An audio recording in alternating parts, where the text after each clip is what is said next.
Well, without further ado, let's meet my first guest tonight. It's obviously a great privilege for him to be on my show. He's the man who makes Dustin Hoffman look short. Will you please welcome Mr. Graham Chapman?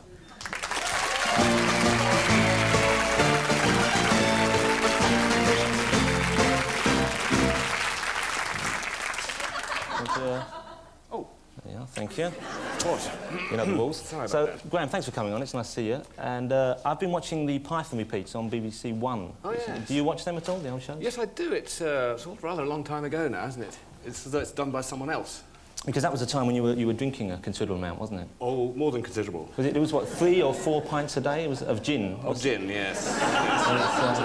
That's quite a lot. Those are the days. Did you mix with anything, or did you... Tonic, occasionally. So it's about 3 crates of tonic a day, and there's a lot of stuff. But now you're more involved in, there's a different sort of dangerous thing in your life. It's a dangerous sports club, isn't it? That's right, yes, a strange group of people. I was actually sitting trying to write one day at home, and I had a phone call from, I think it was the Daily Mail, but it may have been another of those newspapers, I'm not quite sure. They wanted to know what I would do if I won their £1 million bingo competition. And I said I would give it to John Cleese so that he could take an afternoon off. They thought that was quite funny, but a little cruel. And they printed this in the paper the next day and said also that I was interested in going to the Andes. And then I had a call that day. The paper was published saying from a guy who was apparently the chairman of the Dangerous Sports Club, a man called David Kirk, who wondered if I wanted to go hang gliding over active volcanoes in Ecuador. Did he think you'd won the £1 million bingo? Is that why he was calling you? Or he just... Possibly, yes. I think there was some money in it somewhere. I was going to be used as some kind of useless mascot, I think. Helped me get a bit of sponsorship. And so, but did you hang glide over the... No. No, I didn't. No, I thought it was the wrong place to practice, really, over volcanoes. But I did get to know the people in this odd group, a very varied group of people, all sort of walks of life. But they have one thing in common. They all like to do things which scare them a bit. What dangerous things have you done then with them? I have done 2 things. But mainly because I felt guilty about being made a member of this club, a sort of honorary member, and I hadn't done anything dangerous at all. So I did eventually go to their winter sports in St. Moritz, and the rules for that are basically it should be an uncontrolled descent of a snow slope. There has to be something between you and the skis, thus making control impossible. And extra points for imagination in terms of what it is. It could be anything from a wheelchair to a grand piano to... Did someone actually go down in a wheelchair then? Oh yes, 20 people went down in wheelchairs. Not on the same wheelchair, 20 people... No, they haven't got a big enough one yet. There's a 3-man wheelchair though, I think.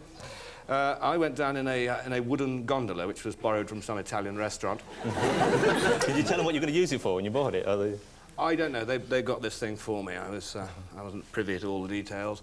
They may have no possibility of giving it back afterwards, unfortunately. Well, what about your new film project? I know you're working on a script called Ditto, is that right? Yes, well, that should be... we'll be filming that in May of next year. That's a comedy, a farce, really. A modern-day one. What's the plot of that? I'm not going to tell you the plot of that. I'm glad I asked you that, Graham, because I didn't really want you to anyway. No, there's a game that I've heard you do involving coins and bottoms. Yes, it's something I'm trying to popularise around the world. It's an old medical school sort of game, really. I was involved in a medical school at one point. Would we be able to have a demonstration here? And I am trying to popularise it around the world, so why not? Well, I know you need a pint glass, don't you? I do, and I need 3 coins, which I've got here. If you could place the glass, Jonathan, I hate to be telling you what to do on your own show, good heavens. Well, God knows someone has to, Graham. But just a little further that way. Look further this way, yes. Is that OK for you? For perfection, thank you.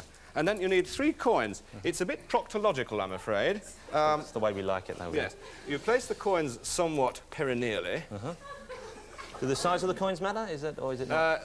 Well, they should be about a 10p okay. sort of size, really. You don't want anything with sharp corners, though. You won't want to do it with a 50, not sharp corners, really.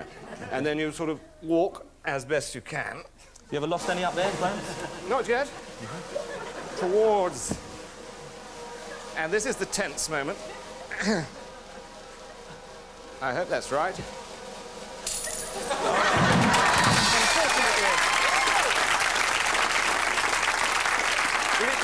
Phenomenal prize.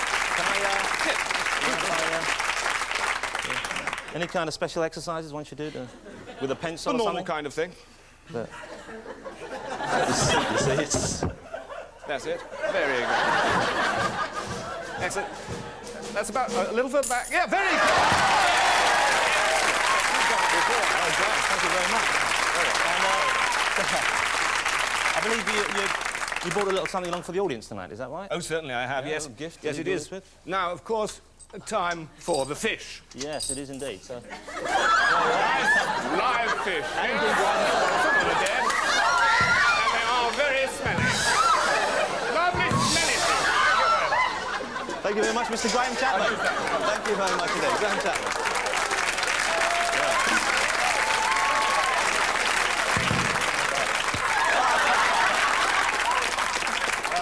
Thank you. I thought it was only my family in tonight. That was my family. Thank you very much. Yeah, okay. Well, that was nice.